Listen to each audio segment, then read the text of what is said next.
আমি ব্যক্তিগতভাবে কোনো প্রার্থী না, আমি আগের থেকে এই তবিয়তের মানুষ। আমি দিল থেকে বলতেছি, বিশ্বাস করেন, আমি বিশ্বাস করি আমার জনসমর্থন দিয়ে আমি করব কি?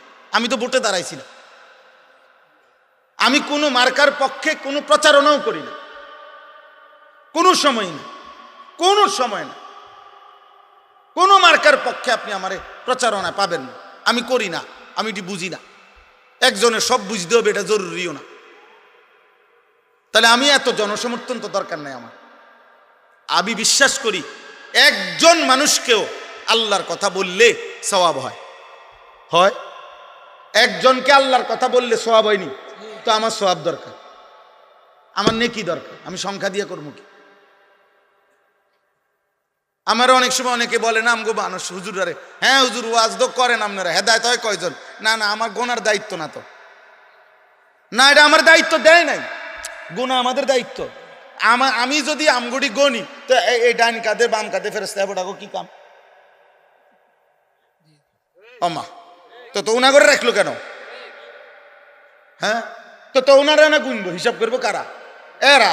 তো গুনাহ আমার দায়িত্ব নেই, আমার দায়িত্ব মেহনত, আমার দায়িত্ব বলে যাও।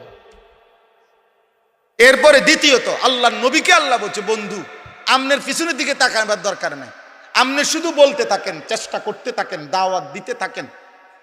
হেদায়েত দেব কাকে? ফয়সালা সম্পূর্ণভাবে একক আমি আল্লাহর হাতে। আমি যদি ঈমান দেই কেউ ফিরাইতে পারবে না, আমি যদি না দেই বন্ধু, আপনি বন্ধু বললেও দেব না। আরে নবী বলার পরও দেয় না ঈমান। যুবক তুমি জানো না বেটা, মুসলমানের বাচ্চা তুমি জানো না তোরে আল্লাহ যে মুসলমানের পরিচয় দিছে, তুই জানো না বেটা তোরে আল্লাহ কত বড় নিয়ামত দিছে। কার গাদ্দারি করো অনটের পাও না তো, মনে করছে এমনি বাতে তো খাও, আর কিতা নারী দেখো, ছবি দেখো, উলঙ্গ নর্তকী দেখো, নাটক দেখো, সিনেমা দেখো, দুনিয়া ভোগ করো। হ্যাঁ চুলের ফ্যাশন করছো, হায় হায় রাতের পর রাত পার করে দিচ্ছ গুনায় গুনায়। ঈমান ফিরাই দিলা, ইসলাম ফিরাইয়া দিলা, আরশের মেহমানদারি, আরশে আজিমে আল্লাহ বলছে বন্ধু 23 বছরে আমি আপনার কাছে অসংখ্য বিধান আগে দিয়েছি, সামনে দেব, কিন্তু মালিক আমি একটা হুকুম শুধু বন্ধু আমি বড় যত্ন করে রেখে দিয়েছি, নিয়ত করছি আমি আল্লাহ, আমি ইচ্ছা করেছি জিব্রাইল না মিকাইল না কারো মাধ্যমে না, আপনাকে আরশ আজিমে এনে 5 ওয়াক্ত নামাজের এই হাদিয়া আমি আল্লাহ আপনার হাতে তুলে দিলাম। বন্ধু তুমি জানো না আব্বা নামাজ কত বড় নিয়ামত? তুমি জানো না একটা বন খাইতে গিয়ে হেবড়া নামাজ পড়ে না, আরে অপদার্থ কোথায় বন আর কোথায় নামাজ? কি এর লগে কি মিলাই নিবে না? একটা সাদওয়ানের আড্ডার কারণে নামাজ পড়লেন। আহা, বনরুডির আড্ডা আর মালিকের সেজদা কত ব্যবধান। একটা অটো চালায় হেবড়ার নামাজের টাইম নেই, আপনি বিমান চালালে কিরতেন? হ্যাঁ চা কদ্দুর বেছে, বনরুডি বেছে, 2 বিস্কুট বেছে, এবার নামাজের টাইম নেই। হায় রে গাদ্দার, দুনিয়া যদি তোরে আরো বেশি দিত মালিক তো কি করতি? ওহো আহা, আফসোস ব্যাপার, আফসোস। কিয়ামতের দিন আল্লাহ বলবে ফেরেশতাদেরকে, উহশুরুল্লাযীনা যালামু ওয়া আযওয়াজাহুম ওয়া মা কানু ইয়াবুদুন মিন দুনিল্লাহ ফাহদুহুম ইলা সিরাতিল জাহিম। দোস্ত আমার বড় ভয়ঙ্কর কথা এটা আল্লাহ বলছে। কিয়ামতের দিন আল্লাহ ফেরেশতাদেরকে বলবে, ফেরেশতারা আমার প্রত্যেকটা নাফরমান বান্দাকে সামনে আন, আর প্রত্যেকটা পাপী বান্দার সাথে সে যার সঙ্গী হয়ে অথবা যাকে সঙ্গী বানিয়ে পাপ করেছে ওরেও আন। আর 3 নম্বরে আমি আল্লাহকে বাদ দিয়ে যখন যাকে ডাকছে তাকেও আন।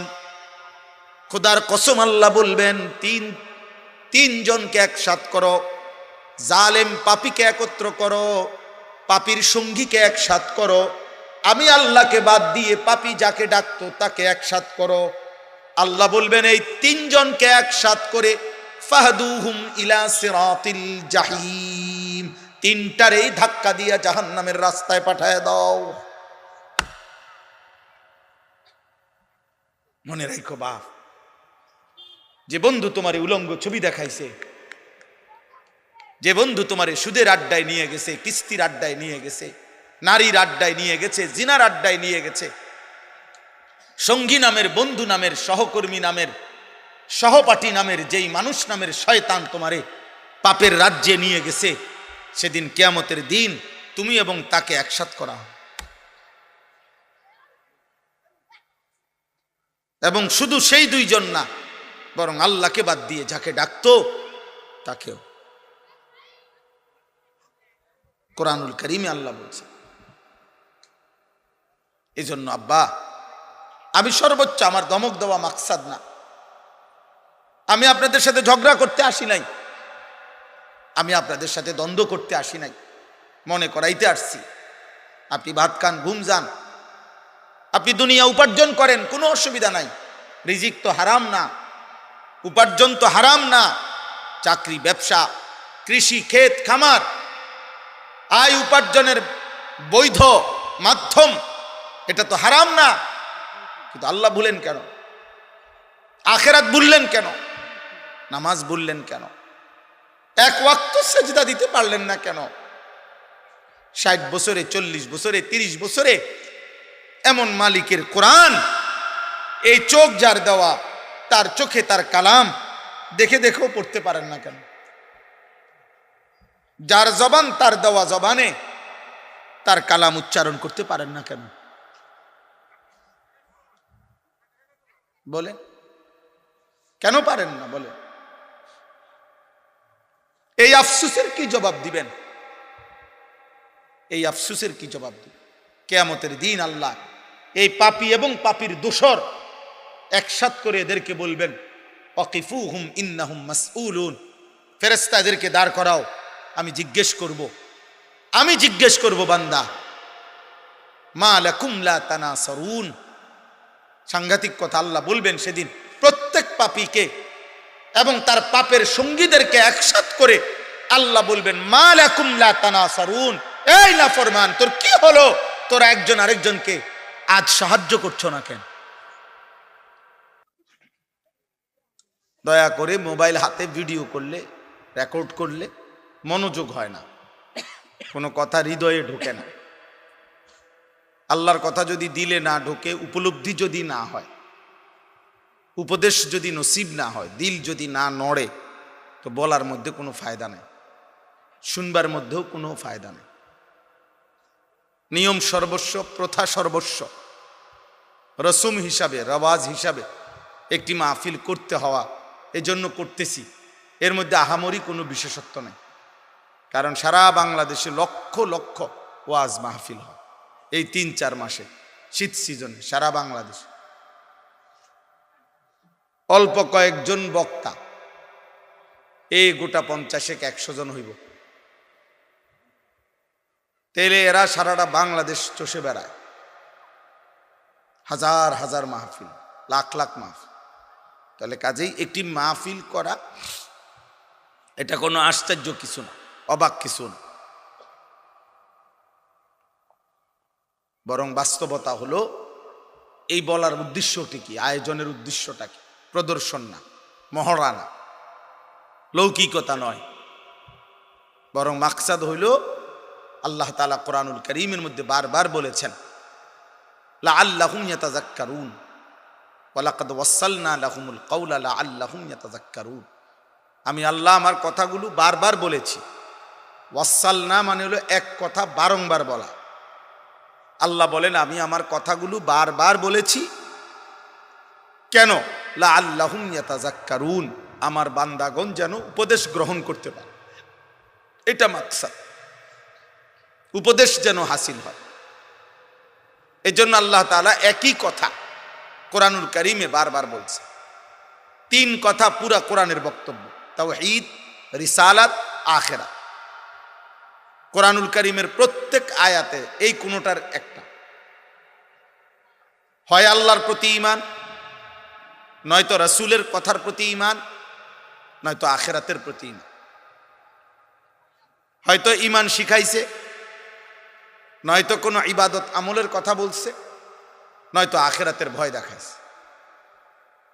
এই কথাই ঘুরে ঘুরে, এই তিনটি কথাই ঘুরে ঘুরে কোরআনে কখনো ঘটনা উল্লেখ করছে, কখনো মাসআলা উল্লেখ করছে, কখনো উপমা দৃষ্টান্ত উল্লেখ করছে, কিন্তু মূল মাকসাদ যেন আল্লাহর প্রতি ঈমান, রাসূলের কথার প্রতি ঈমান, আখিরাতের প্রতি ঈমান যেন মজবুত হয়। এই জন্য বারংবার বলছে, ইয়া আইয়ুহাল্লাযীনা আমানু, এই কথাইটা হে ঈমানদারগণ কোরআনুল কারীমের মধ্যে 89 বার আছে। এতবার কেন? 89 বার আছে। আল্লাহ তাআলা চেয়েছেন প্রত্যেকবারে হে ঈমানদারগণ, হে আমার প্রিয় বান্দাগণ। এটা বলার দ্বারা আমাদেরকে আল্লাহ তাআলা আন্তরিকতাপূর্ণ মহব্বতের শব্দ দিয়ে বুঝাইতে চাইছেন, বান্দা তুমি আমার প্রিয়, তুমি ঈমানদার, অতএব তুমি আমার কথার প্রতি মনোযোগী হও। 89 বার আমি তোমাকে এক শব্দে ডেকেছি, তুমি আমার কথা প্রত্যাখ্যান করো। আকিমুস সালাহ, এই নামাজের কথা 82 বারের চাইতেও বেশি আল্লাহ তাআলা উল্লেখ করছে, এক কথাই। এতবার কেন বললেন? যেন আল্লাহ বলতে চাচ্ছেন, বান্দা তবুও আমি চাই বারবার বলে তুমি যেন সেজদা করো। আদম আলাইহিস সালাম এবং ইবলিস এর ঘটনা, যে সেজদা করতে বলছে, অন্যান্য ফেরেশতাগণ সেজদা করছে, কিন্তু ইবলিস সেজদা করে নাই। এই সেজদা না দেওয়ার কারণে ইবলিস চির বিতাড়িত হয়েছে। এই কথাইটা কোরআন শরীফে 10 বার আছে। এই ঘটনাটা একই কথা 10 বার আছে। ফাবিআইয়ি আলাই রাব্বিকুমা তুকাদ্দিবান, এই কথাইটা কোরআনুল কারীমে এক সূরার মধ্যে বারবার আছে, বারবার আছে। ওয়াইলুন ইয়াউমাইদিল লিল মুকাদ্দিবিন, এই কথাইটা কোরআনুল কারীমে যে মিথ্যাবাদীদের জন্য সেদিন জাহান্নাম, এই কথাইটা কোরআনুল কারীমের এক সূরার মধ্যে 10 বারের চাইতেও বেশি আছে। বারবার বলছে, ঘুরায় ঘুরায়, বারবার বারবার। অতএব প্রিয় ভাই, নওজোয়ান বাবা, পর্দার আড়ালের মা বোন, প্রত্যেকের কাছে এটা বোঝা উচিত যে আমার মালিক আমার কাছে মালিক হয়েও, সৃষ্টিকর্তা হয়েও, সব খাওয়াইয়া, সব পরাইয়া, সব দিয়েও তিনি আমার কাছে বারবার বলেছেন, অথচ তিনি একবার বললেই সেটা আদেশ। এবং এত বড় মালিকের একবার শুধু ইশারা দিল, এমন মালিকের নারাজ করা, অসন্তুষ্ট করা বিবেকবান হিসাবে উচিত না, উচিত।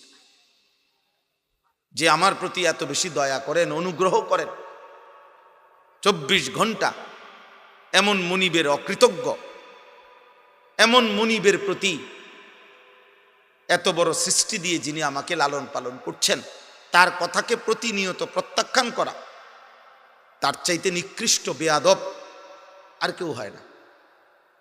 এই জন্য আমি প্রত্যেক দিন এটা বলি যে যারা নামাজ পড়ে না, মুসলিম পরিচয় দিয়ে, মুসলমান পরিচয়ধারী যেই কিশোর, যেই যুবক, যেই নারী, যেই পুরুষ, যার কপালে সেজদা নাই অথচ নিজেকে মুসলমান পরিচয় দেয়, তার চাইতে নিকৃষ্ট বেয়াদব আসমানের নিচে, জমিনের উপরে কোনো জানোয়ারও হয় না।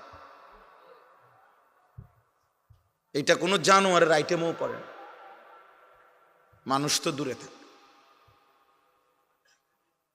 কারণ এত বড় অকৃতজ্ঞ, এত বড় বেয়াদব, এত বড় নাশকর,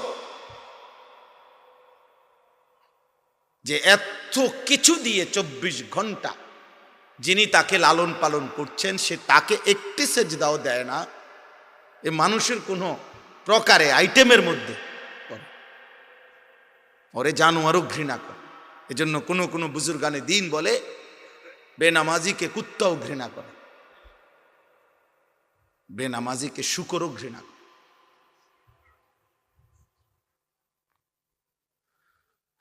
এজন্য বাবা এটা বোঝা উচিত, আত্মপরিচয় মিলাইবেন। পড়ালেখা আপনারা যেমন করছেন আমরাও করছি, আমরা কোনো ঘোড়ার ঘাস কাটছি না। আপনারা যারা স্কুল কলেজে পড়ছেন আমরাও পড়ালেখাই করছি, আমরা সিরা চাবাইছি না। বাকি আসেন আপনি বইয়া মিলান, আপনি পড়ছেন কদ্দুর, আমরা পড়ছি কদ্দুর, চলেন আসেন। 16 বছর আপনি পড়ালেখা করে মালিক চিনলেন না, হ্যাঁ কি গোড়ার ঘাস কাটলেন। 16 বছর জ্ঞান অর্জন করেও বুঝলেন না যে সৃষ্টিকর্তাকে সেজদা দেওয়া উচিত। আমি তো 6 বছর বয়সে মক্তবে থাকতেই বুঝছি আল্লাহকে সেজদা দেওয়া উচিত। আলহামদুলিল্লাহ, আমাদের নুরানি মাদ্রাসার নুরানির বাচ্চাও তো বোঝে, আমাদের মাদ্রাসাগুলোতে যে বাচ্চা পড়ে 6 বছরে অয়ও তো বুঝে যে মুসলমান। আমি পিচ্ছি বাচ্চাটাও বুঝে 5 ওয়াক্ত নামাজ পড়তে হয়। আর 18 বছরের এই দামরা, 24 বছরের এই দামরা, ওই পড়লো কি, ওই শিখলো কি, ওর বাপ এরে কি শিখাইলো, ওর প্রতিষ্ঠানে ওই কি শিখলো, ওই 18 বছর বয়সও বুঝে নাই যে সেজদা দিতে হয়। আলহামদুলিল্লাহ, আমাদের যে 6 বছরের বাচ্চা 5 ওয়াক্ত নামাজ পড়ে এবং প্রতিদিন পড়ে, জামাতের সাথে পড়ে। আমাদের 12 বছরের বাচ্চা হাফেজে কোরআন, আল্লাহর কোরআন পুরাটা কলিজার মধ্যে ধারণ করে। কার লগে কি তুলনা দিবেন? জেনারেল শিক্ষিত কোন লোক কোরআন সুন্নাহ যারা পড়ে তাদের সমমর্যাদার ধারে কাছেও তো আসার সুযোগ নেই, কোন সুযোগে নেই। যদি বলেন টাকা বেশি রোজগার করে, না, জেনারেল শিক্ষিত লোক টাকা বেশি রোজগার করে না। টাকা আল্লাহ নির্দিষ্ট ব্যক্তিকে, আল্লাহর বন্টন, কাউকে আল্লাহ সম্পদ বেশি দেয়, কাউকে আল্লাহ সম্পদ কম দেয়। এটা জেনারেল অজেনারেল লইয়া কথা না। এটা হুজুরদের টাকা কম আর জেনারেল শিক্ষিতদের টাকা বেশি, আপনি এই মোটা দাগে ভাগ করে লেলে হইতো না। বুঝেন না এমনি কথাটা? এইভাবে ভাগ করে লেলে হবে না। তাইলে এই দেশে, সারা বাংলাদেশে যারা ভিক্ষা করে এরা হুজুর, তো এরা ভিক্ষা করে গা, কথা বলেন না কেন? এই দেশে জেনারেল শিক্ষিত হাজারো লোক, লক্ষ লোকের চাইতে এমন অগণিত লাখ লাখ আলেম আছে যাদের আয় অনেক বেশি, অনেক বেশি। তাহলে এই ব্যবধান কেন? তাহলে আপনি এটা মোটা দাগে ভাগ করলে তো হইতো না। আপনি কোন যুক্তিতে ভাগ করবেন? বাংলাদেশে এখনো অশিক্ষিত বেকার তার চাইতে শিক্ষিত বেকার বেশি, একদম এটা হিসাব করা কথা।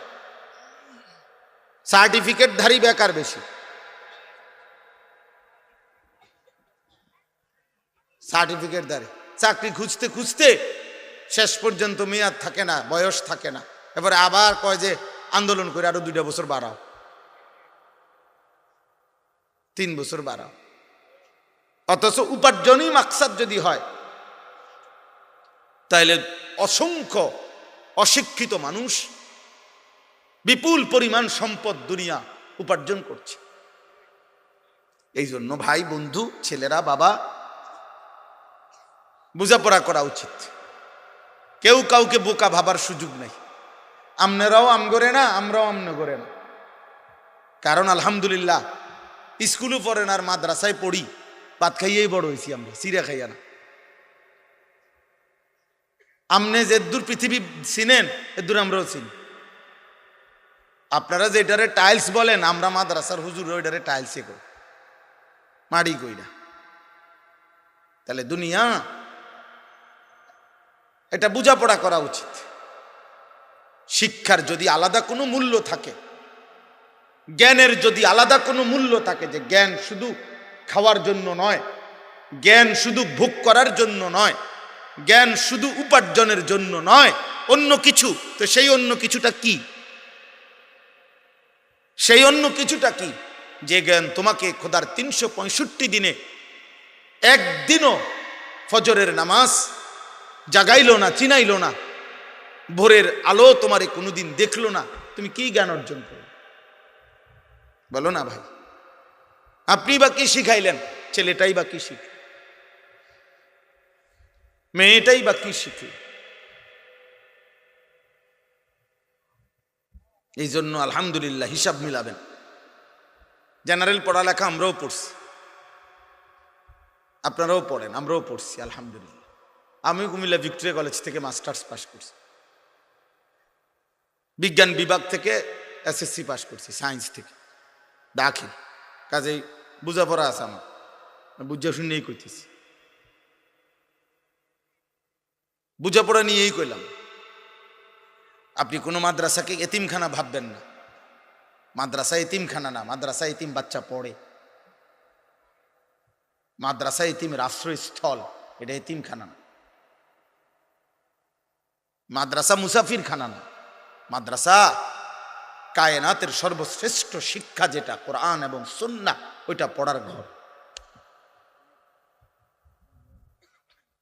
যেই কোনো যুক্তিতে, পৃথিবীর যেই কোনো যুক্তিতে আজ পর্যন্ত কোন বিবেকবান কোরআন সুন্নাহর সামনে, পৃথিবীর কোন বেঈমান, কোন কাফের, কোন মুশরিক, কোন ইহুদি, কোন খ্রিস্টান, কোন নাস্তিক, কোন মুরতাদ, কেউ আল্লাহর কোরআনের বিপরীতে পৃথিবীর কোন শিক্ষাকে, পড়াকে 1 সেকেন্ডের জন্য উপরে উঠাইতে পারে নাই।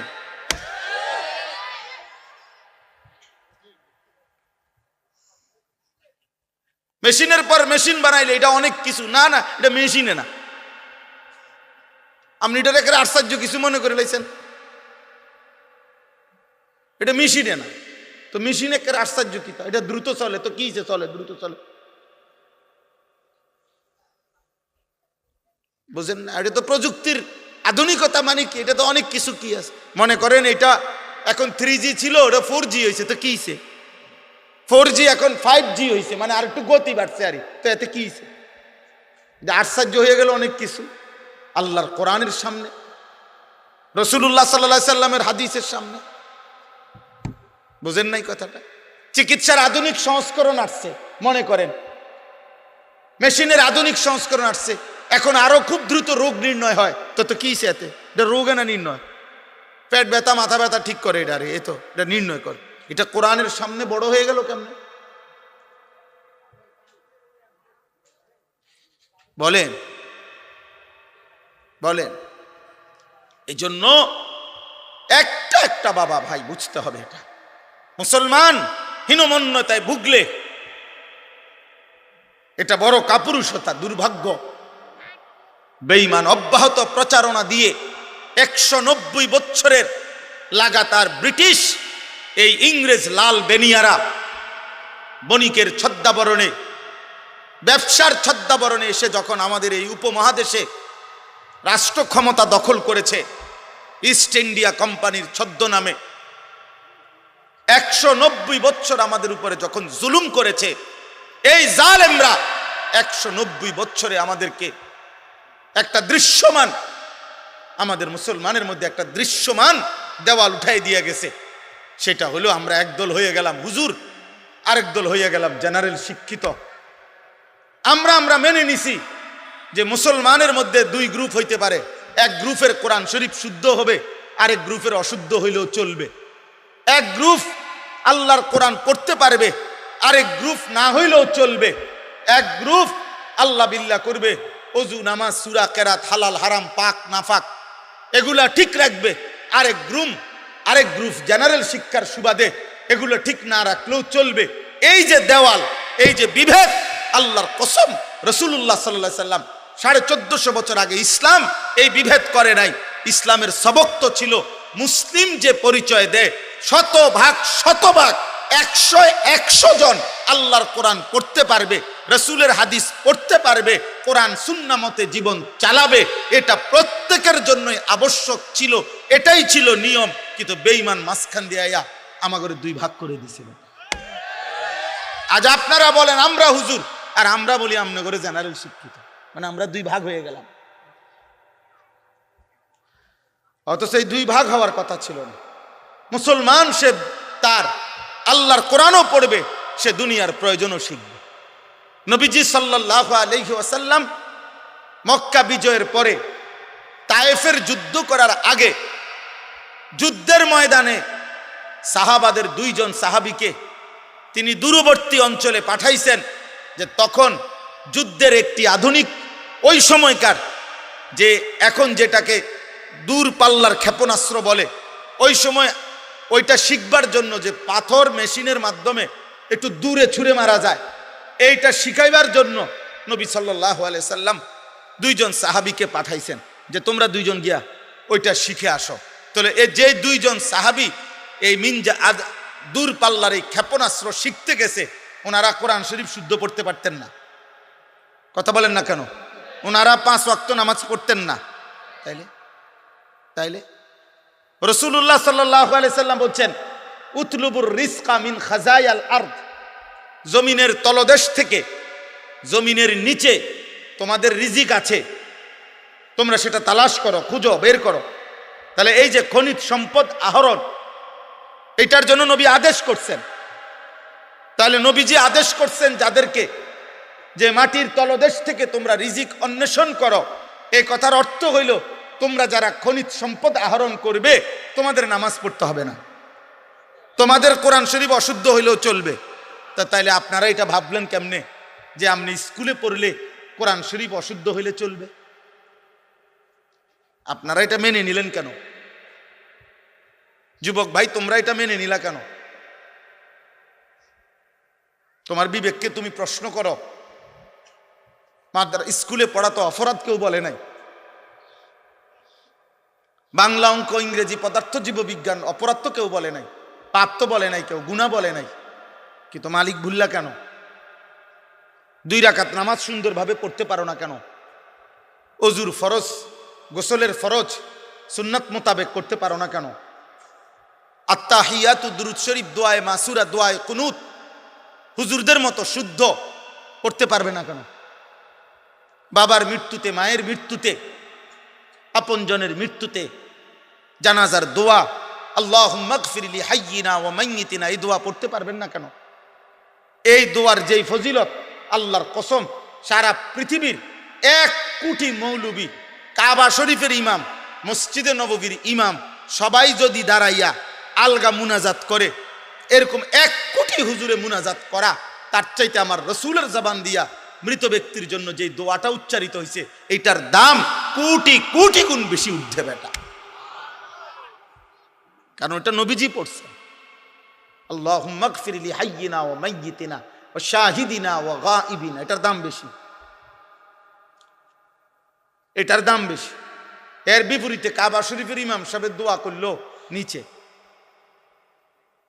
বুঝেন নাই কথাটা? এই জন্য বললাম দোস্ত, আফসোসের বিষয়, আজ আমরা দৃশ্যমান ভিন্ন হয়ে গেলাম। আজ তোমরা স্কুলের অগণিত ছেলে একটাবারও ভাবতেও শেখো না যে মুসলমান হিসাবে তোমার চুল রাসূলুল্লাহ সাল্লাল্লাহু আলাইহি সাল্লামের মতো হওয়া উচিত না। তোমরাও মেনে নিছো, অভিভাবকরাও মেনে নিছে যে সে যেহেতু জেনারেলে পড়ে, অতএব তার চুল, চেহারা, তার লিবাস, পোশাকের মধ্যে ইসলাম অনুসরণ করার কোনো বাধ্যবাধকতা নাই, যেহেতু ছেলেটা স্কুলে পড়ে।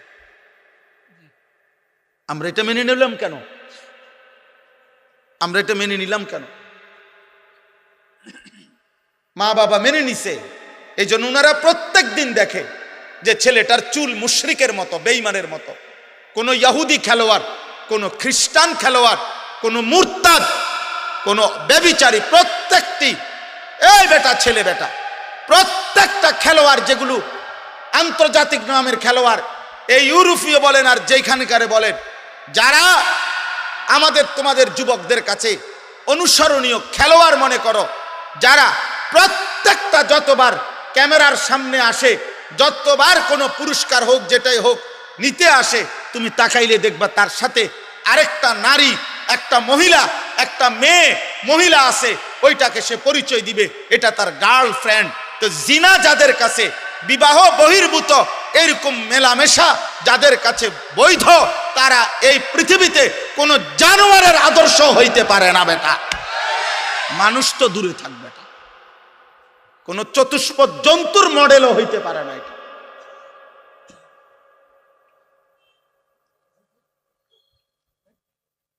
সে প্রকাশ্যে মহিলাকে নিয়ে সে ছবি তুলতেছে, ক্যামেরায় পোজ দিতেছে, এটা তার গার্লফ্রেন্ড। ছি ছি বেটা, ঘৃণা হওয়া উচিত বেটা, রুচির উপরে বেটা, রুচির উপরে ঘৃণা হওয়া উচিত বেটা। হায়া, লজ্জা এক মানুষের সৃষ্টিগত নিয়ামত, আল্লাহর দান এটা।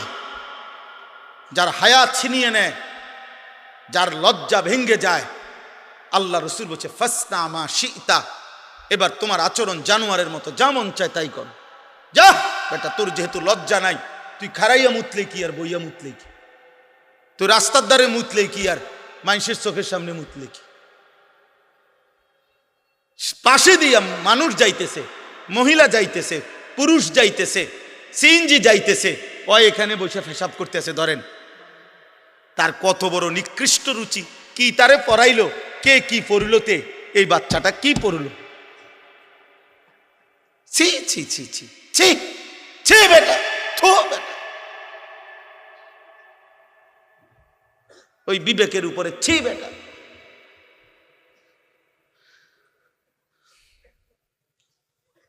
আফসুস বেটা, আফসুস। এই জন্য আমরা এটা মনে করাইলাম, আমি একজন বাবা অভিভাবক মনে করাইলাম, আরেকবার বুঝাপড়া করি। আপনারা কারো যদি বুঝার দরকার হয় বা আমগোর লগে তর্ক করতেও মন চায়, আপনি কইয়েন আমি আমু, কোন দিন তর্ক করবেন সেদিন আমু, ইনশাআল্লাহ ইনশাআল্লাহ। ইউরোপের পড়ার উপরে ভরসা করিলে শুধু মুসলমান হয়ে ওইটা, এই সন্তানকে মনে রাখবেন ইকোনমিক্যাল অ্যানিমেল বানাবে, মানুষ বানাবে। ইউরোপের স্লোগান হলো, পুঁজিবাদের স্লোগান হলো, বস্তুবাদের স্লোগান হলো ভোগ, উপভোগ, জীবন ভোগ করো। ইকোনমিক্যাল অ্যানিমেল, উপার্জনের জন্য নিজেকে গড়ে তোলো। কেমনে পড়লে, কি শিখলে, কি করলে, আর কোন পলিসি অ্যাপ্লাই করলে 1 লাখ টাকা উপার্জন হবে, আরো পলিসি খাটাও, এবার মাসে 3 লাখ টাকা আসবে, আরো পলিসি খাটাও, পরিশ্রম আরো বাড়াও, এবার মাসে 10 লাখ টাকা ইনকাম হবে, আরো পলিসি লাও, তুমি একসাথে 3 কোটি টাকা ব্যাংক লোন নাও, তারপরে ফ্যাক্টরি খুলে দাও, এবার মাসে 1 কোটি টাকা আসবে। তুমি একসাথে, আমার ওই দিন বলছে হুজুর, আমি দোয়া করতাম, আমার একদিন একজনে কইছে ওনাদের কোম্পানি কিছুদিন আগে 1200 কোটি টাকা লোন নিছে, 1200 কোটি টাকা। আমি দোয়া করতাম, হেতের লাগে, আমি ব্যাককল পাইছি আমারে, হ্যাঁ আপনি আমার ব্যাককল ঠাউরাইছেন, আমি আমনের মতো হারাম করার জন্য দোয়া করতাম। হ্যাঁ, সামনে সামনে তো অনেকেরই দেখলে এরকম আইস দেই, এগুলোর মধ্যে অনেকগুলোর মধ্যে তো পরে পরীক্ষা করলে ফরমালি নাইব, কথা তো মৌখিক বলতেই হয়, চলতেই হয়, কিন্তু হৃদয়ের ভালোবাসা কোনো নাফরমানের জন্য কখনোই থাকে না। আল্লাহ রসুল সাল্লাল্লাহু আলাইহি সাল্লাম বলছে, লা তুসাহিব ইল্লা মুমিনান, মুমিন ছাড়া কাউকে বন্ধু বানায়ও না। ওয়ালা ইয়াকুল মালাকা ইল্লা তাকিয়ুন, মুত্তাকি ছাড়া কাউকে ভালোবেসে কিছু খাওয়াইও না। হাদিস নবীজি বলছে সাল্লাল্লাহু আলাইহি ওয়াসাল্লাম। এই জন্য আমি প্রত্যেকটা ছেলে পেলে, বাবা, ভাই, মা, বোন, আপনাদের কাছে এটা বুঝাইতে চাই, আমরা এটা ফিরে আসেন, আপনারা পড়েন, আপনারা ভাগ করে যে যেখানে পারেন পড়েন, কোনো সমস্যা নেই, কিন্তু আপনারা আরেকবার হিসাব মিলান, আমরা মানুষ হব না কেন, আমরা আল্লাহ চিনব না কেন, আমরা রসুল চিনব না কেন? এক বিন্দু কোনো যুক্তি তো থাকতে হবে। কোরআন শরীফ না মানার পিছনে একজন মুসলিম পরিচয়ধারী অথচ আল্লাহর কোরআন মানে না, কারণটা কি? তার একটা বাস্তব যুক্তিসঙ্গত কোনো কারণ তো দর্শাইতে হবে। আপনি এটা কোন, আপনি এটা কারণ বলেন। আপনি যে মুসলমান, রাসূলুল্লাহ সাল্লাল্লাহু আলাইহি সাল্লামের সুন্নাত ত্যাগ করলেন কেন? এটার একটা বাহ্যিক কারণ বলেন। দাড়ি কাটার উপরে একজন ভদ্রলোক একটি কারণ দর্শান। একটা লোক, একটা চ্যালেঞ্জ করলাম যে এর কোনো ন্যূনতম, রাসূলুল্লাহ সাল্লাল্লাহু আলাইহি সাল্লাম শত শতবার দাড়ি লম্বা করতে বলছে, দাড়ি লম্বা করতে বলছে, দাড়ি লম্বা করতে বলছে। এখন আপনি যে কাটলেন, আমি আপনার লোকের তর্ক করছি না, আপনার লজ্জাও দিচ্ছি না, কিন্তু আপনার কাছে কোনো এটার উপরে দলিল ভিত্তিক যুক্তিসঙ্গত কোনো কারণ আছে কিনা সেটা পেশ করে। আপনি থাকলে এখন দাঁড়াইয়া বলে, আমি শুনি যে এর কোনো ন্যূনতম কোনো উপকার পৃথিবীর কোনো চিকিৎসা বিজ্ঞান, কোনো দার্শনিক, কোনো পণ্ডিত, কোনো বুদ্ধিজীবী, কোনো গবেষণাগারে প্রমাণিত হয়েছে? কোথায় সেটা? কোথায় সেটা? কি নাই, কোথাও কারো কাছে নাই, আমি শুনি নাই। এ পর্যন্ত আমি বহুত লোকের জিজ্ঞাসি, বহুত জেনারেল শিক্ষিত, একেবারে উচ্চ শিক্ষিত লোক আলহামদুলিল্লাহ আমাদের সাথে সম্পৃক্ত আছে, মহব্বত করে। জিজ্ঞাসি, স্যার আপনি বলেন, বাইর করে দেন, আপনি গবেষণা করে বাইর করে দেন, দাড়ি কাটার উপরে সৌন্দর্য, অথবা দাড়ি কাটলে দাড়িওয়ালা মানুষের চাইতে দাড়ি কাটুন না মানুষের এক সুতা একটু বেশি সুন্দর দেখা যায়, এটার উপরে যুক্তিটা কি? এটার উপরে একটা অথেন্টিক কথা বলেন যে এটা কোন যুক্তিতে বোঝা গেল যে হুজুর এই আলোকে প্রমাণিত হয়েছে যে দাড়িওয়ালার চাইতে দাড়িবিহীন মানুষের সৌন্দর্য বেশি ফুটে ওঠে। এটা কি? সেটা যুক্তিটা কি বলেন? কিন্তু দাড়িওয়ালা সুন্দর দাড়িবিহীন মানুষের চাইতে, এ কথার উপরে আমি দলিল দিতে পারব। আপনারটার উপরে আপনি দেন, আমি দিমুকি লেগে, আপনারটা আপনি বাইর করেন, আমারটা আমি কম। এই পৃথিবীতে 1450 বছরে লক্ষ লক্ষবার প্রমাণিত হয়েছে রাসূলুল্লাহ সাল্লাল্লাহু আলাইহি সাল্লাম, ওনার সাহাবায়ে কেরাম 1 লক্ষের চাইতে বেশি সাহাবী রাতে দিনে সকালে দুপুরে দিবানিশি নবীজিকে দেখছেন হাজার হাজার বার, লক্ষবার। প্রত্যেকেই অকপটে সাক্ষ্য দিছেন, যতবার নবীজিকে দেখছি খোদার কসম এর চাইতে সুন্দর এই গোটা সৃষ্টিতে আর কাউকে দেখিনি। তাহলে বুঝা গেল দাড়িওয়ালা চেহারা লক্ষের চাইতে বেশি সাহাবীর দৃষ্টিতে সুন্দর, অনুসারীদের দৃষ্টিতে সুন্দর। 1 2 কোরআনুল কারীমের মধ্যে আছে ওয়াদ-দুহা ওয়াল লাইলি ইযা সাজা, এই শব্দের 2 তাফসীর। এক তাফসীর হলো ওয়াদ-দুহা শব্দের অর্থ হলো আল্লাহ তাআলা বলছেন, হে বন্ধু আমার, আপনার এই পবিত্র চেহারা, যে চেহারা আলোকোজ্জ্বল, আপনার এই সুন্দর আলোকোজ্জ্বল নূরানি পবিত্র আলোকিত সুন্দর চেহারার আমি আল্লাহ কসম করছি। রাসূলুল্লাহ সাল্লাল্লাহু আলাইহি সাল্লামের চেহারা মোবারকের কসম আল্লাহ করছেন, তাইলে আল্লাহর কাছে এই চেহারা যদি সুন্দর না হয় তাহলে তিনি কসম করছেন কেন? আর নবী সাল্লাল্লাহু আলাইহি সাল্লামের চেহারা মোবারক দাড়িওয়ালা ছিল না দাড়িবিহীন? খালাস। আপনারটা আপনি ওই দেখেন, ওই হাবড়ার দেখেন, ওনার পিছনে 3 জন মুরব্বী বসা। দেখেন দেখেন ভাই, তোমার পিছনে দেখো, তুমি ঠ্যাঙ্গালগি দিয়ে দাঁড়াও, মোবাইলে কষ্ট হইতেছে তো তোমার ছবি উঠাইতে, পায়ের উপরে ভর দিয়া ছবি উঠাইতে আছে। তুমি একটা বাঁশ আনো, আইনা খাড় করাও। না না, লজ্জা না দিলে হবে না। কেন? আমি সুন্দরভাবে নিষেধ করছিলাম না? কথা বলেন না কেন?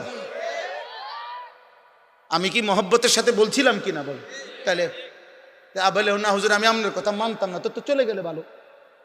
আমি তো শুরুতেই বলছি আমি ব্যক্তিগতভাবে কোনো প্রার্থী না, আমি আগের থেকে এই তবিয়তের মানুষ। আমি দিল থেকে বলতেছি, বিশ্বাস করেন, আমি বিশ্বাস করি আমার জনসমর্থন দিয়ে আমি করবো কি? আমি তো ভোটে দাঁড়াইছি না, আমি কোনো মার্কার পক্ষে কোনো প্রচারণাও করি না, কোনো সময় না, কোনো সময় না, কোনো মার্কার পক্ষে আপনি আমার প্রচারণা পাবেন না। আমি করি না, আমি এটি বুঝি না। একজনের সব বুঝতে হবে এটা জরুরিও না। তাহলে আমি এত জনসমর্থন তো দরকার নাই আমার। আমি বিশ্বাস করি একজন মানুষকেও আল্লাহর কথা বললে সওয়াব হয়। হয় একজনকে আল্লাহর কথা বললে সওয়াব হয়নি? তো আমার সওয়াব দরকার, আমার নেকি দরকার, আমি সংখ্যা দিয়ে করবো কি? আমার অনেক সময় অনেকে বলে না আমগো মানুষ হুজুর, আরে হ্যাঁ হুজুর ওয়াজ তো করেন আপনারা, হেদায়েত হয় কয়জন? না না, আমার গোনার দায়িত্ব না তো, না এটা আমার দায়িত্ব দেয় নাই, গোনা আমাদের দায়িত্ব। আমি যদি আমগুড়ি গনি তো এই ডাইন কাঁধে বাম কাঁধে ফেরেস্তা ফোটাবো কি কাম? অমা তো উনা করে রাখলো কেন? হ্যাঁ তো ওনারা না গুনবো, হিসাব করবো কারা? এরা। তো গুণা আমার দায়িত্ব নেই, আমার দায়িত্ব মেহনত, আমার দায়িত্ব বলে যাও। এরপরে দ্বিতীয়ত আল্লাহর নবীকে আল্লাহ বলছে বন্ধু আমনের পিছনের দিকে তাকাবার দরকার নাই, আমনে শুধু বলতে থাকেন, চেষ্টা করতে থাকেন, দাওয়াত দিতে থাকেন। হেদায়েত দেব কাকে? ফয়সালা সম্পূর্ণভাবে একক আমি আল্লাহর হাতে।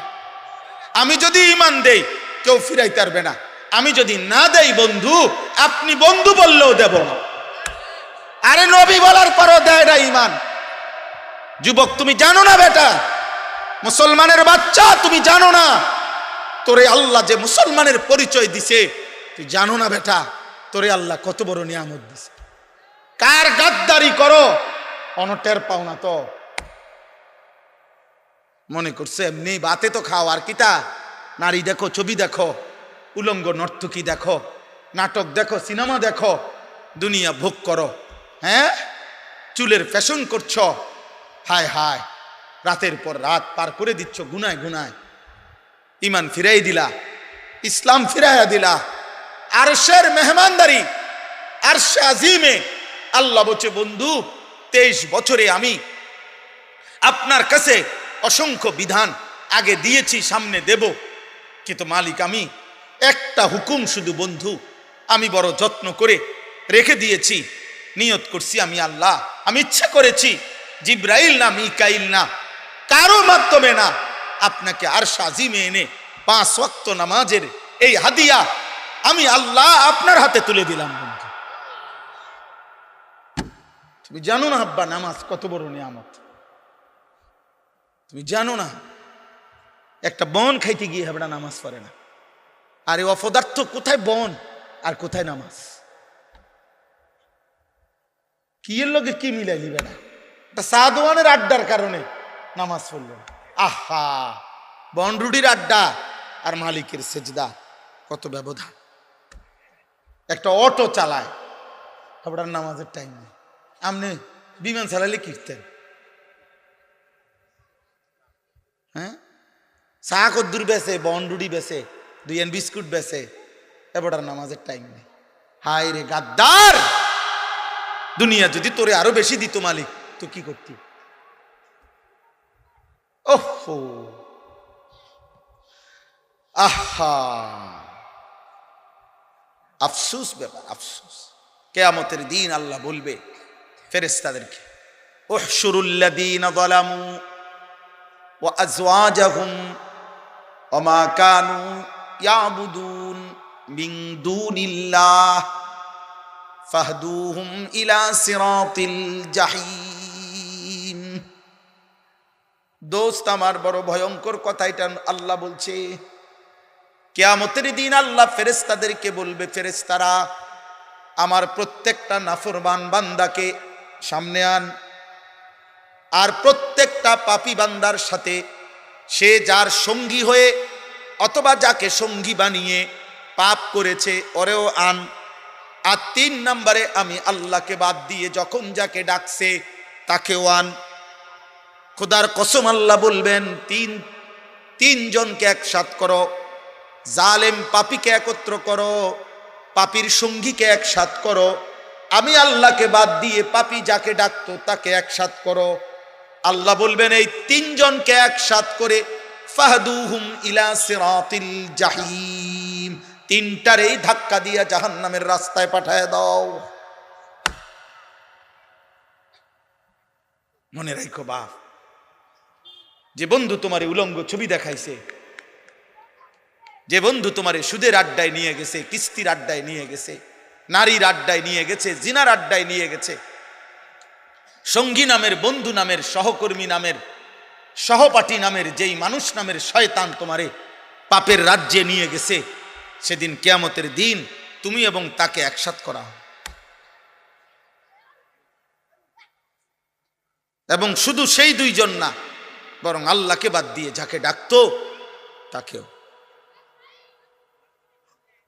কোরআনুল কারীমে আল্লাহ বলছে। এই জন্য আব্বা, আমি সর্বোচ্চ, আমার দমক দেওয়া মাকসাদ না, আমি আপনাদের সাথে ঝগড়া করতে আসি নাই, আমি আপনাদের সাথে দ্বন্দ্ব করতে আসি নাই, মনে করাইতে আসছি আপনি ভাত খান, ঘুম যান, আপনি দুনিয়া উপার্জন করেন, কোনো অসুবিধা নাই, রিজিক তো হারাম না, উপার্জন তো হারাম না, চাকরি, ব্যবসা, কৃষি, ক্ষেত খামার, আয় উপার্জনের বৈধ মাধ্যম, এটা তো হারাম না। কিন্তু আল্লাহ ভুলেন কেন? আখিরাত ভুললেন কেন? নামাজ ভুললেন কেন? এক ওয়াক্ত সেজদা দিতে পারলেন না কেন? 60 বছরে, 40 বছরে, 30 বছরে এমন মালিকের কোরআন, এই চোখ যার দেওয়া, তার চোখে তার কালাম দেখে দেখেও পড়তে পারেন না কেন? যার জবান, তার দেওয়া জবানে তার কালাম উচ্চারণ করতে পারেন না কেন? বলে কেন পারেন না? বলে এই আফসোসের কি জবাব দিবেন? এই আফসোসের কি জবাব দিবেন? কিয়ামতের দিন আল্লাহ এই পাপী এবং পাপীর দোসর একসাথ করে এদেরকে বলবেন, ওয়াকিফুহুম ইন্নাহুম মাসউলুন। ফেরেশতা এদেরকে দাঁড় করাও, আমি জিজ্ঞেস করব, বান্দা, মা লাকুম লা তানাসারুন। সাংঘাতিক কথা আল্লাহ বলবেন সেদিন প্রত্যেক পাপীকে এবং তার পাপের সঙ্গীদেরকে একসাথ করে আল্লাহ বলবেন, মা লাকুম লা তানাসারুন, এই নাফরমান, তোর কি হলো? তোরা একজন আরেকজনকে আজ সাহায্য করছো না কেন? সেদিন না বলছিলা তুমি, দোস্ত তুই নিশ্চিন্ত থাক, আমি তোর পাশে আছি। আল্লাহ বলেন, সেদিন না বলছিলা দুনিয়াতে, আজ তাকে সাহায্য করছো না কেন? মা লাকুম লা তানাসারুন, কি হলো তোমাদের? পরস্পরকে সাহায্য করছো না কেন? বাল হুমুল ইয়াউমা মুস্তাসলিমুন। আল্লাহ বলে, না, যার কেউ সাহায্য করবে না, বরং প্রত্যেকেই আমি আল্লাহর সামনে মাথা নুয়ে পড়বে। স্যারেন্ডার, নেতাও স্যারেন্ডার, কর্মীও স্যারেন্ডার, বন্ধুও মাথা নুইবে, সহযোগীও মাথা নুইবে, প্রত্যেকেই মাথা নুয়ে ফেলবে। পাপীও, পাপের সঙ্গীও, পাপ কাজের সহযোগিতাকারীও। এজন্য এটা বড় মারাত্মক। আমি তো করি নাই, না না, সহযোগী হলেও বিপদ। আল্লাহ নবী বলছে, যেমন হাদিসে আছে, লাআনাল্লাহু আকিলার রিবা ওয়া মুকিলাহু ওয়া শাহিদাইহি ওয়া কাতিবাহু। আল্লাহ নবী বলছে, যে সুদ খায় তার উপরে আল্লাহর লানত, যে সুদ দেয় তার উপরে আল্লাহর লানত, যে সুদের সাক্ষী থাকে তার উপরে আল্লাহর লানত, যে সুদের কথা লিখে দেয় তার উপরে আল্লাহর লানত, লানত, লানত, লানত। কিছু বলার থাকলে নবীকে বললেন। আপনার যদি কোনো আপত্তি থাকে, অসুবিধা, কেউ যিনি বলছেন ওনারে বলেন, উনি আছেন মদিনা শরীফে, ওনার কাছে গিয়ে বলে আসেন, রওজা শরীফে গিয়ে, যে আপনি এটা বললেন কেন, এত বড় কথা বললেন কেন? আমরা মুসলমান, আমাদের আখিরাত ভুলে গেলে চলবে না। আমরা মুসলমান, আমাদের আল্লাহ ভুললে চলবে না। আমরা মুসলমান, আমাদের নবী ভুললে চলবে না রে আব্বা। দৃশ্যমান এই দুনিয়া আমাদেরকে ছেড়ে দিতে হবে, আমাদেরকে চলে যেতেই হবে, আমাদেরকে ফিরতেই হবে আপন নিড়ে, সেটা কবর। আমাদেরকে ফিরতে হবে শুধু আরো সামনে, সেটা হাসরের না। আমাদেরকে যেতে হবে আরো সামনে, সেটা ফুলসেরাত। আমাদেরকে যেতে হবে আরো সামনে, সেটা জান্নাত কিংবা জাহান্নাম। থামবেন সেদিন, জান্নাতে বা জাহান্নামে যাবেন যেদিন। এর আগে এই পথ চলা থামবে না, সামনে যেতে হবে, সামনে আগে বাড়ে। ইরতাহালাতিদ দুনিয়া মুদবিরা ওয়ার তাহালাতিল আখিরাতু মুকবিলা। আল্লাহর নবী বলছে, উম্মত, প্রতি সেকেন্ড দুনিয়া তোমার পিছে যায়, প্রতি সেকেন্ড আখিরাত তোমার সামনে আগে। এই জন্য আপনাকে ইচ্ছাই হোক অনিচ্ছাই হোক, ছোট ভাই, বড় ভাই, জওয়ান, কিশোর, বয়স্ক, বাবা, আমি আপনি পর্দার আড়ালের মা, আমাদের প্রত্যেককেই ইচ্ছায় হোক অনিচ্ছায় হোক আগে বাড়তে হবে, সামনে যাইতে হবে, সামনে, আর কোনোদিন পিছনের দিকে যাওয়া যাবে না। আল ওয়াক্তু আনফাসুন লা তাউদু, সময় নিঃশ্বাসের মতো যা আর ফিরে না, আর ফিরে না। এই জন্য আগামীর সময়টা আপনাদের কাছে এতগুলো কথা বলার অর্থ হইল, আমি আপনাদেরকে বলতে চাই এটা, আমরা আপনারা ভাই ভাই, আমরা আপনারা আপনজন, মুসলিম পরিচয়ধারী, আমরা প্রত্যেকেই আপন। কাল বুনিয়ান, আমরা একটি বিল্ডিং এর মতো, আমরা ভাগ না, আমরা হুজুর আপনারা জেনারেল না, না আমরা হুজুর আপনারা পাবলিক না, না আমরা মুসলমান। আমরা কি বলেন না কেন? অতএব কিশোর ভাই, নওজোয়ান, একটা একটা ছেলেকে বলি, আব্বা ভাই তুমি আমার মতো হও, নয় আমারে তোমার মতো বানাও। আপন দুই ভাই, আপন মুসলমান, আলাদা হবা কেন? আলাদা হইবা কেন? তোমার পক্ষে তুমি যুক্তি দাও, আমার কোরআন থেকে আমি বলি, তুমি ইনসাফের সাথে ফয়সালা করো। যদি বিবেক মরে না যায়, যদি লজ্জা মরে না যায়, তো ইনসাফ করো। এক ওয়াক্ত নামাজ যে পড়ে না, পৃথিবীতে তাকে কোন যুক্তিতে ভদ্র সভ্য তাকে কেন বলা হবে? এত বড় সৃষ্টিকর্তার কৃতজ্ঞতা যার মধ্যে নাই, সে বেয়াদব না তো বেয়াদবটাকে বলেন? আপনি ইনসাফ করেন। আমরা মুসলমান, আর যদি বলেন আমি মানতে কোনোভাবে রাজি না, তো মুসলিম পরিচয় ছেড়ে দেন, মুসলিম পরিচয় ত্যাগ করেন। তো সেটাও তো করবেন না, তা তাইলে আর এই দোটানা কি লাভ? এই কি লাভ? একটা লোক বুজুর্গানে দিন বলছে, মনে করেন এর দূর হইতে পারতো না, মনে করেন একটা লোক, আমি মসজিদের ভিতরে, মানে মসজিদের এই দরজায় আমি ভিতরে একটা পাও দিলাম, বাইরে এক পাও দিলাম, কথা বোঝেন নাই? আমি মসজিদের ভিতরে, আমি মসজিদের বাইরে, এরম হইতে পারত না। মুসলমান এমন হইতে পারত না যে এক পাও ভিতরে এক পাও বাইরে, এটা না। আল্লাহ কোরআনে বলছেন পুরা পুরা পুরা মাথার চুল থেকে পায়ের নখ পর্যন্ত তোমার পুরা বডি ইসলামের মধ্যে ঢুকা। তোমার ঘরের প্রথম কোণা থেকে শেষ কোণা, তোমার রাষ্ট্রের প্রথম কোণা থেকে শেষ কোণা, তোমার জীবনের প্রথম অংশ থেকে জীবনের শেষ আয়োজন, সবখানে ইসলাম ঢুকাও। উদখুলু ফিস সিলমি কাফা, এটা আমাদের জন্য জরুরি। আপনি যদি বলেন হুজুর আমনগো মধ্যে তো অনেক ত্রুটি, হ্যাঁ আমার ত্রুটির জন্য আপনার কাছে আমি দোয়া চাই, আপনি আমার লেগে দোয়া করেন। আমরা আপনাদের জন্য দোয়া করি না?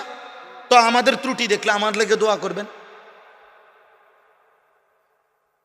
বুঝেন নাই কথাটা?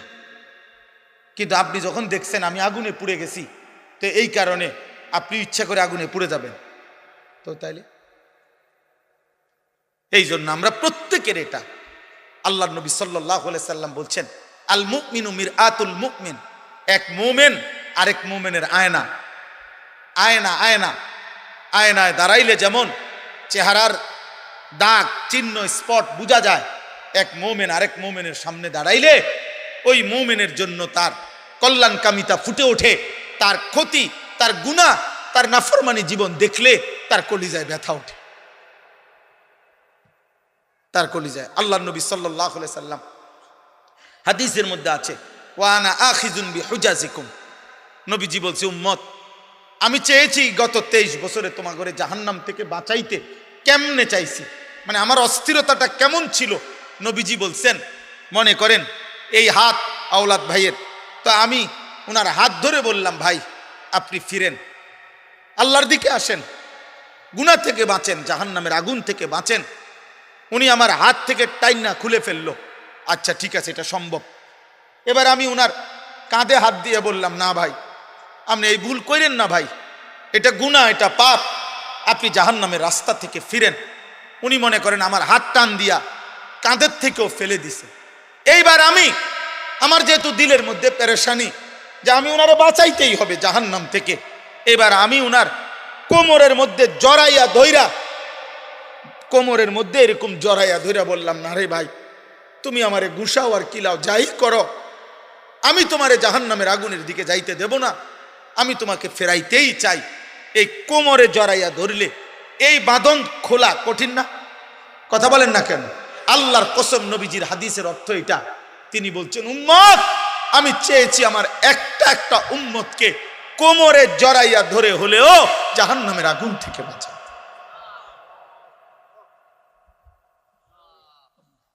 এই হুজাজি কোমর তো এটা, কোমর কোমর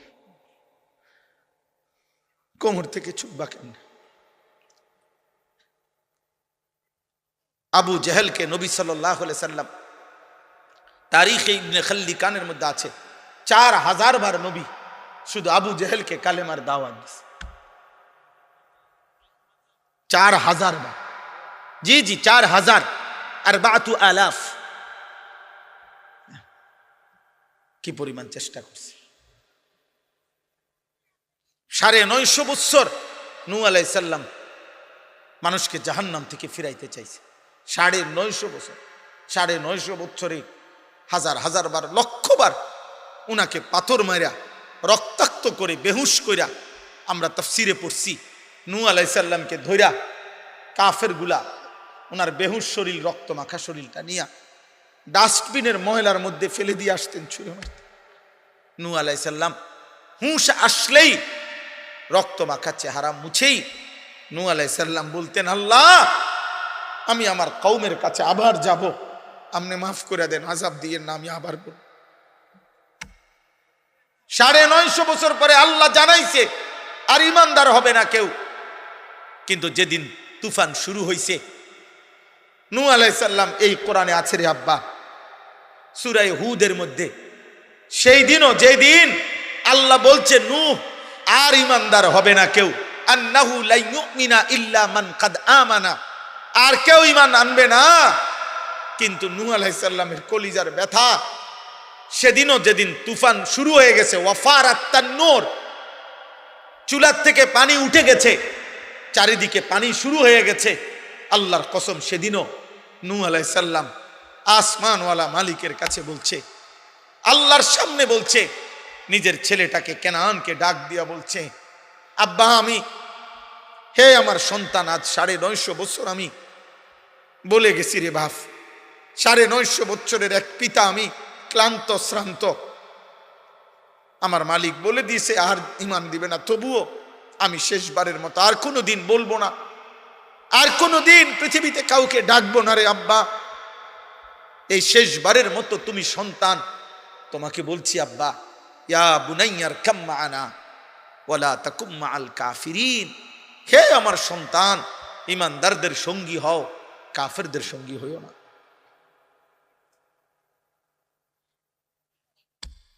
কাম মা'ানা